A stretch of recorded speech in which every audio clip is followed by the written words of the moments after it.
Mais notre combat est avant tout celui pour la France. Car face au changement de peuple qui s'accélère, nous sommes les seuls qui osons dire la vérité, les seuls à prononcer les mots qui fâchent et à proposer les mesures qui s'imposent. En 2019, la France a laissé entrer sur son sol entre 350 000 et 400 000 étrangers, soit bien plus que la ville de Nice, qui est pourtant la 5e ville de France. À l'horizon d'un quinquennat, cela représente 2 millions d'entrées, l'équivalent de la ville de Paris. L'enjeu de la prochaine présidentielle sera de savoir si nous voulons en laisser entrer 2 millions de plus durant le prochain quinquennat. Selon l'INSEE, alors que moins de 1% des nouveau-nés avaient un prénom musulman dans les années 60, ils sont aujourd'hui 22%. 22%. Quel pourcentage demain? Imaginez l'ampleur du changement culturel, démographique et humain inédit que nous traversons. Hier, le système médiatique le niait. Aujourd'hui, il le célèbre. Demain, il nous dira que nous n'avions pas le choix. Ils mentent. Nous avons le choix. Nous avons le pouvoir de choisir le destin civilisationnel de notre pays.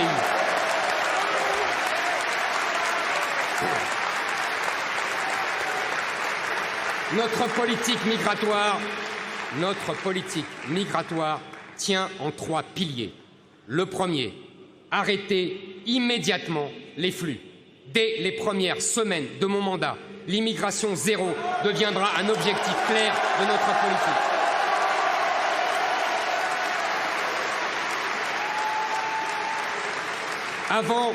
Avant l'été prochain, je veux limiter le droit d'asile à une poignée d'individus chaque année pour redonner son sens à ce droit dévoyé.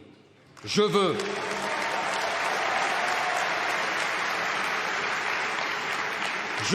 exiger que les demandes d'asile soient formulées dans nos consulats pour éviter l'installation des déboutés qui ne repartent jamais. Je veux supprimer le droit au regroupement familial et réduire drastiquement l'immigration familiale.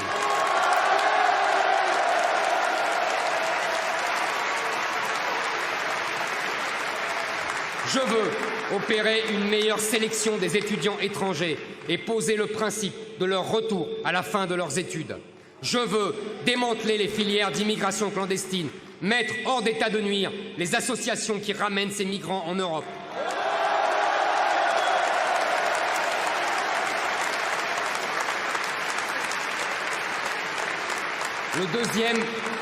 Le deuxième pilier de ma politique migratoire est simple. Je veux en finir avec les pompes aspirantes qui font de la France un Eldorado pour le tiers-monde. La France doit redevenir généreuse avec les siens et cesser d'ouvrir son modèle social aux 4 vents.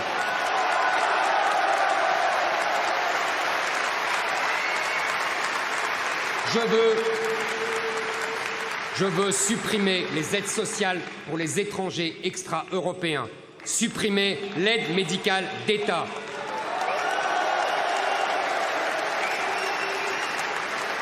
Pourquoi, mes amis, serions-nous les seuls au monde à être si généreux?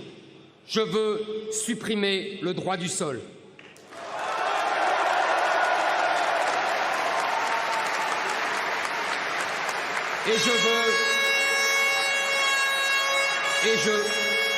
Et je veux durcir drastiquement les conditions de naturalisation. Le troisième pilier de ce plan s'intéresse aux étrangers qui sont déjà installés en France. Je veux renvoyer systématiquement tous les clandestins présents illégalement sur notre sol.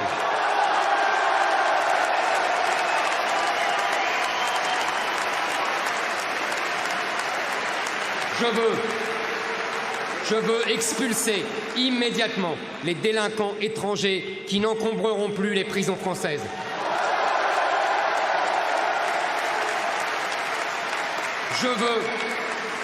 Je veux déchoir de leur nationalité française les criminels binationaux. Je veux expulser les chômeurs étrangers au bout de 6 mois de recherche d'emploi infructueuse. Tant de pays démocratiques le font. Pourquoi pas nous? Toutes ces mesures seront soumises au peuple français par référendum pour qu'il les approuve.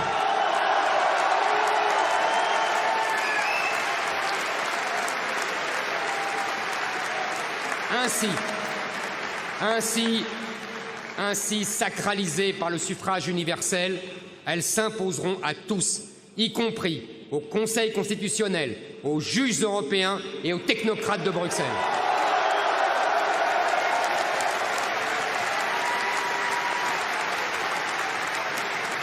Notre